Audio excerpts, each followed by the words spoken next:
So the next talk is going to be on inclusion and diversity and the benefits of having a great balanced team. And here to present is Savannah, who just flew in specifically for this thing. Yeah. So give her a round of applause. Hello, Copenhagen.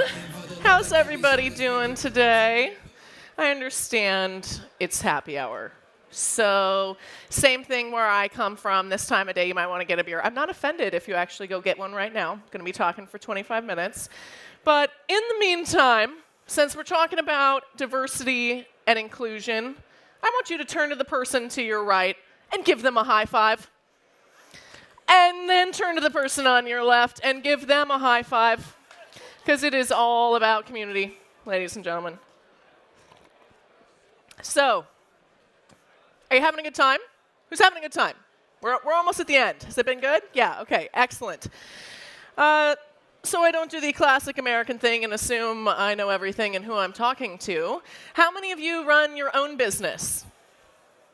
Ooh, lots of you. Love it. How many of you work for a business where you actually have the ability to make change in the organization?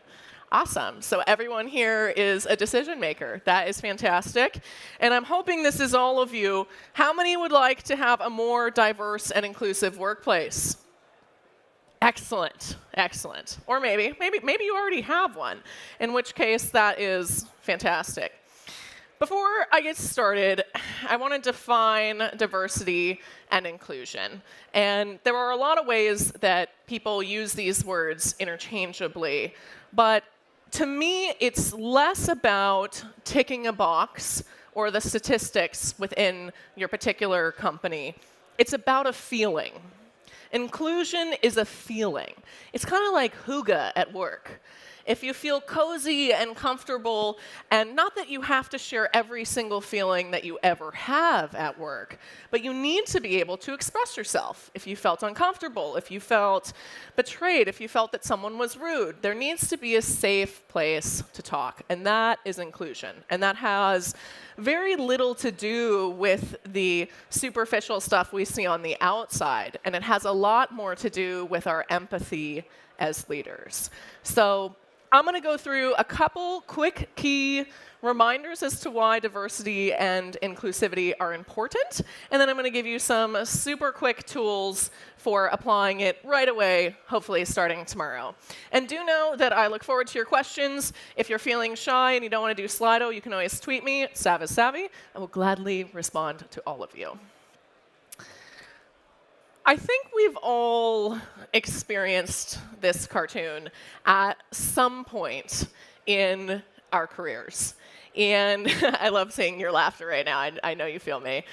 There's often these processes in place, or this people like to use the word tradition or history as a guise for roadblock, or we're not really comfortable innovating and trying something new, which is a shame, because the opportunity that occurs when you have cultural exchange, and that's something I'm going to talk about a lot today, is the exchange of ideas between different cultures, whether that be a heritage piece, a gender piece, whether it be a community you identify with that's completely independent to anything in your genetic code. Doesn't matter. But I'm trying to fight this. So my goal, at least, is from today that you will not sit still if this conversation happens in your workplace. And I do see this a lot, especially in, no offense, but especially in both very, very, very new companies and extremely established companies. They just think it's going to sort itself.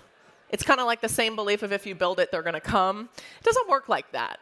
Diversity and inclusion is a proactive vision that has to come from the top, and it has to start right away. Just because there's only 3 of you now doesn't mean you shouldn't be thinking about diversity and inclusion moving forward.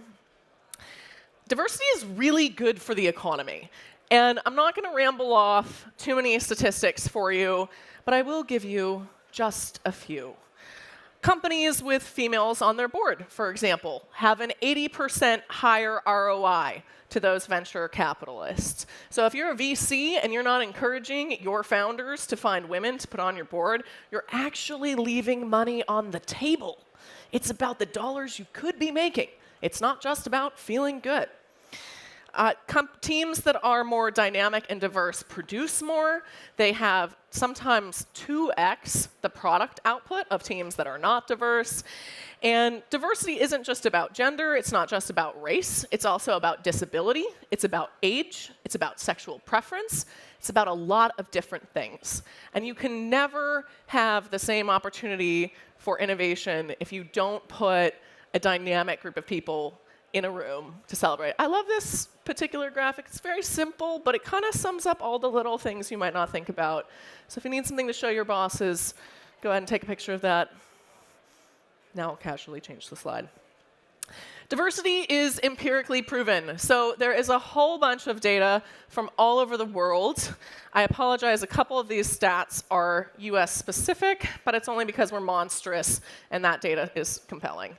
So companies with policies that encourage the retention and promotion of workers across the race, sexual orientation, and gender spectrum were more innovative and released more product.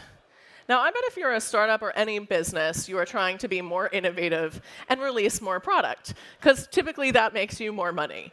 So if that's something that you're interested in, diversity should be a top-line priority for your business. It's not just about the warm fuzzies, people. This is how the good stuff is created.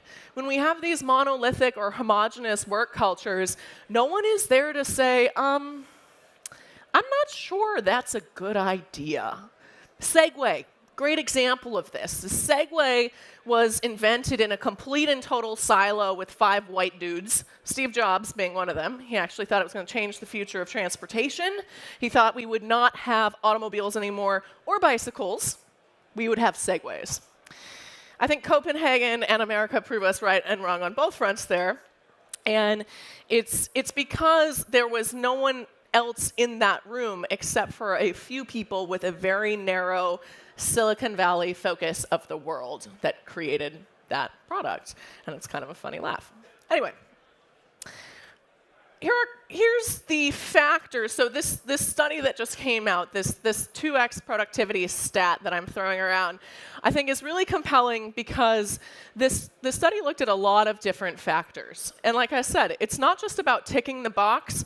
Sometimes when I work with a founder or even a very venerable executive, I will see that they'll hand me this, and bless their hearts, this spreadsheet from HR that says, well, 12% of our staff is African American, and 32% is female, and 56% is white, but they're not, 30 to 50, they're 24 to 37, and they're trying to somehow get out of their uninclusive workplace by showing me statistics. It's not statistics. It really has nothing. It's a ton of different factors that create an environment where people feel that they can truly produce unyielded, wild and free creative work. And I hope that's what you're doing. I mean, we're all trying to be entrepreneurs. Are you looking at, so the things to look at too, and another thing that I see a lot, and it's okay if you've made this mistake, I also want to tell you, no one's wrong here. If you're sitting here today, that means you want to make it better, and that's the best thing you can do. So I'm not here to harp. I'm not an aggressive feminist who's going to tell you you're being naughty if you haven't hired enough females. It's not about that.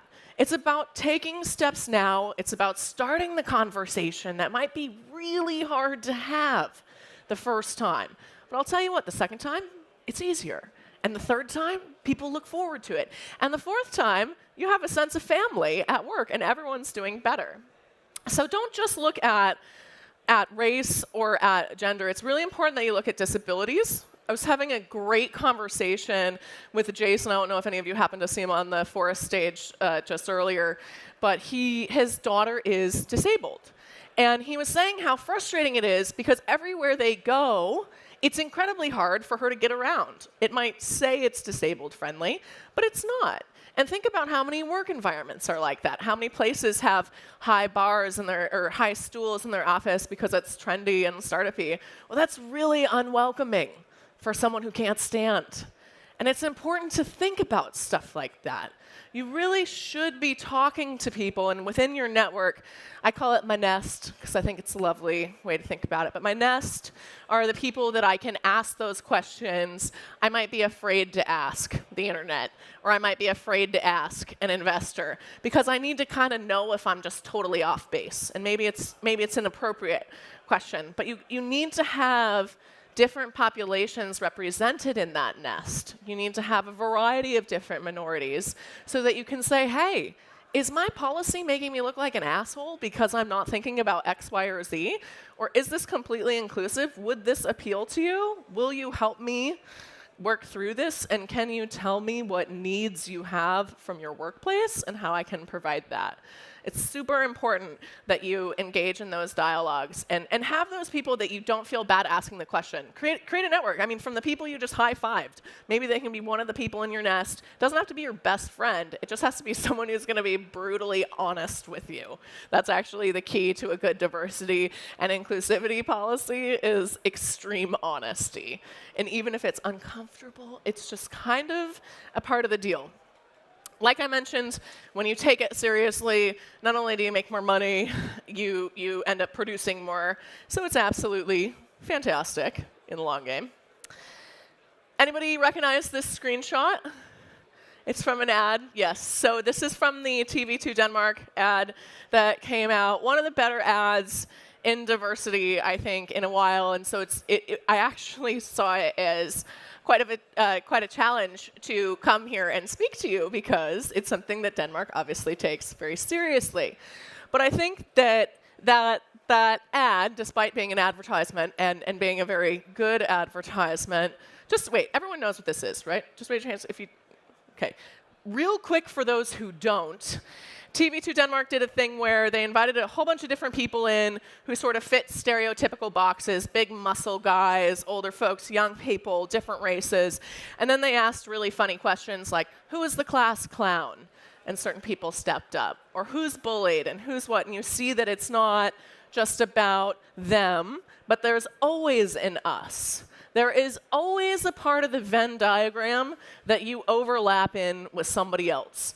Even if they look like, act like, and talk the extreme opposite of what you are. Maybe you both like llamas, or maybe you both like beer or high heels. It doesn't matter how simple it is.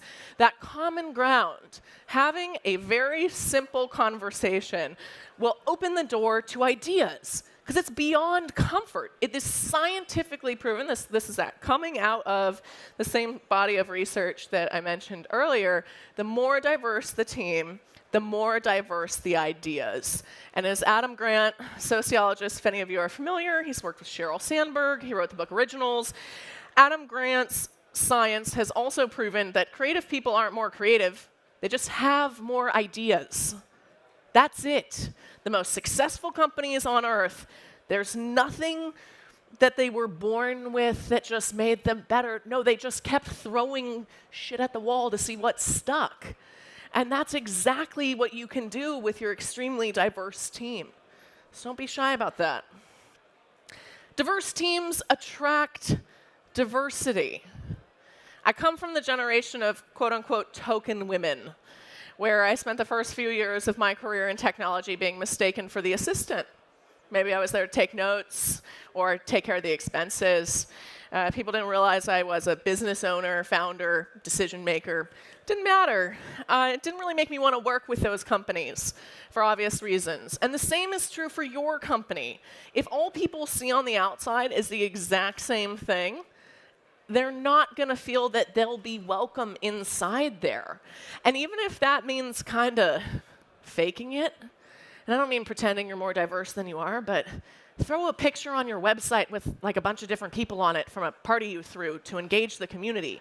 So people think it's not just like the 24-year-old white guys club or whatever it might be. You know, feel free to leverage that. Have events, invite diverse speakers into your space to represent who you are, even if your staff doesn't represent who you are. You got to bring that in, and it's proven that people of different backgrounds and schools of thought will come to your company. Your recruiting, if we're getting capitalistic about it, your recruiting will become cheaper if you have a more diverse team. Why not? Who doesn't want that? Nobody wants to spend that much on recruiting. I don't even know if that's a problem here, though, to be honest. Diversity also has a really cool halo effect. Anyone familiar with the halo effect? Where my marketers at? Heyo. Okay, so the halo effect, it's kind of like what happened when TV2 Denmark did that ad. All of a sudden, everybody felt good about them. So sometimes you do something, people see it, and everyone, oh, we all get that great feeling. And then we associate goodness with that brand. Going back to the conversation I had backstage with Jason earlier, when he referenced his daughter, he said he was recently at Target, and he saw a Target big box store in America, and he saw a ad on one of the displays of a disabled kid in a wheelchair rocking out with the clothes from Target, and just was so moved by the fact that they had paid attention in their marketing to this demographic, had not left his family out, and that he then took a picture of it, texted the fam, and my first question to him was, how brand loyal are you right now? He said, oh, I'll shop there every day forever. Like, I'm so loyal. And I said, now that you told me that, I'm going to go to Target and make sure I give them some of my business. That's the halo effect. Halo effect is when you do good things. It doesn't have to be in your advertising. It can just be in the sense of community that you create within your organization. It can be during the day. It can be after hours. It doesn't matter. But when people see that you've got something really dynamic and interesting going on in your organization, they're drawn to that. It's the same reason we're drawn to companies like Tesla or like Apple, or these companies that are fascinating and they're doing stuff that pushes the boundaries, and you just find yourself curious. That's the halo effect. They've got us. They've worked well on all of us, but you can use that exact same tactic within your business. If you have a question, this is a great time to put it into Slido. I'm going to take a sip.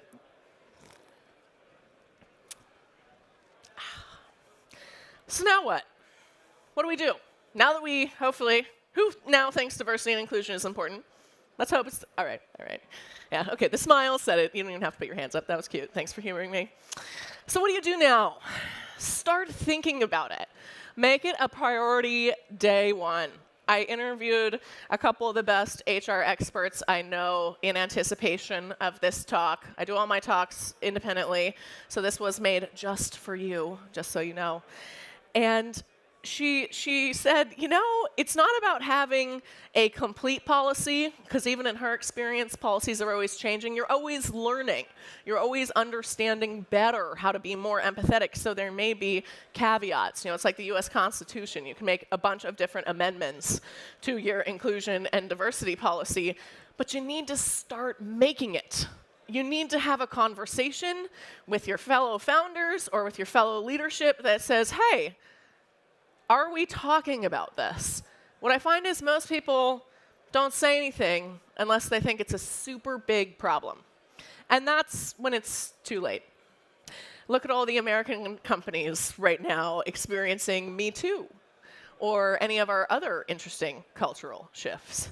If you do not address it early, it will turn into something extremely monstrous and nasty when it becomes something. So just because people might not be talking about it doesn't mean they're not feeling it. And you as a leader definitely want to get out in front of that. So make sure that you're thinking about it. And you need to talk to everyone in your organization. And that can be, it doesn't have to be face-to-face. Sometimes people are really uncomfortable talking to you face-to-face, especially if you're their boss. They might not tell you the truth.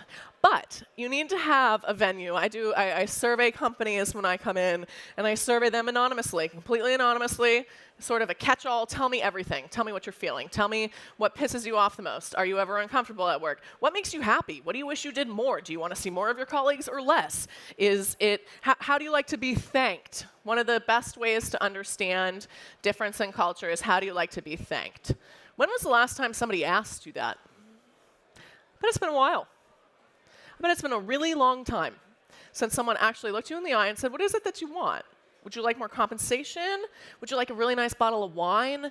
Do you want to get to leave early every Thursday because your son's in a soccer game and that's really fun for you to go watch? Or football, excuse me. What is it? Quick correct there. Whew, live edit. What is it that will make you feel that I value that extra effort that you're putting in, that creativity that you are bringing to this room? Ask your team that this week. I bet you will be really delighted by the answers. 70% of people don't want more comp. They want a better sense of purpose at work. And you know what that means? That means they need to feel valued by you. And that might be that they just want to get called out at the team meeting in the morning, or maybe just a quiet email on a Friday night to say, you know what, John, you did really good this week, and I hope you enjoy your weekend. You deserve it. You would be shocked the amount of enthusiasm and juice you will give an employee by doing something like that. So ask the questions, start the conversation, and do not assume it is going to solve itself, because we all know that is not the case. Inclusion is more than an invitation. It's an action. It is not just saying, oh, you can come talk to me about anything, anytime. That requires that individual to be proactive. You need to be reaching out and sourcing that information.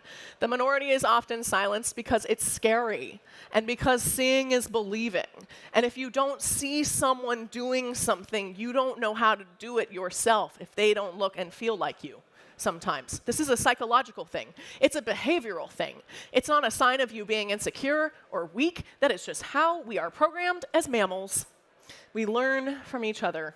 So make sure that you are empowering the people around you and you are lifting them up. One of my favorite bits of advice for folks is to find a hype man.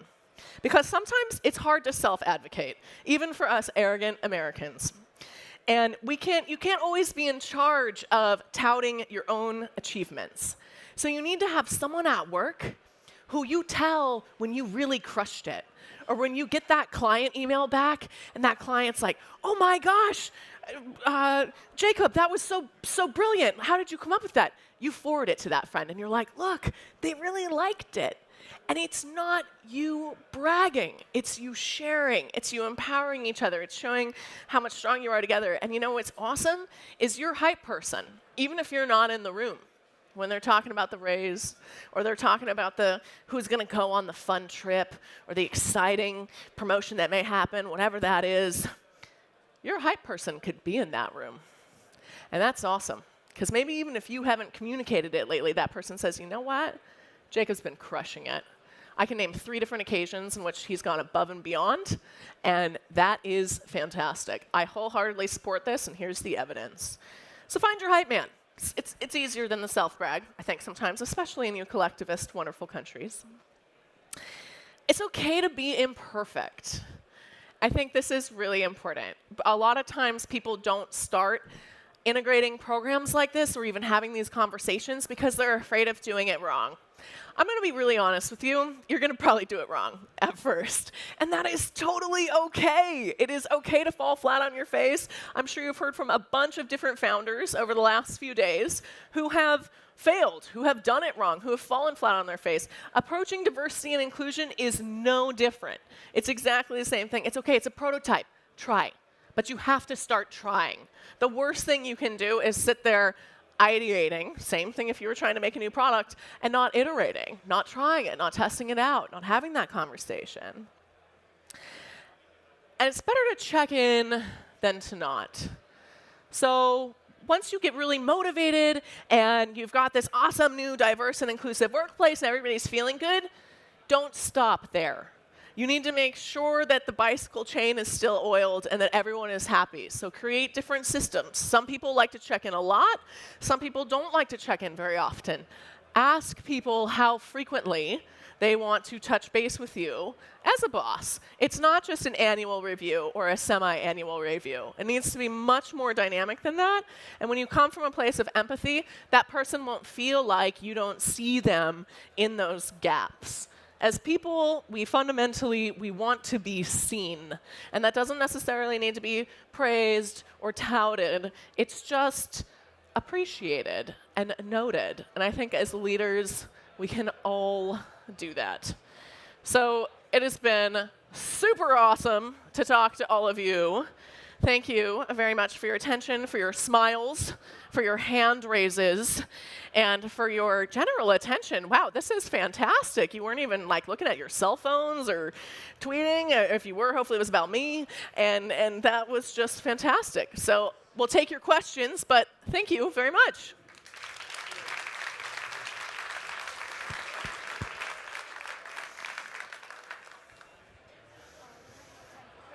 Oh, no time for questions. Oh, JK. So we're not going to take your questions, but I will be available for questions with a cerveza in the back and business cards if you'd like to chat. Thank you for your time. Awesome. Thank you so much, and let's give another round.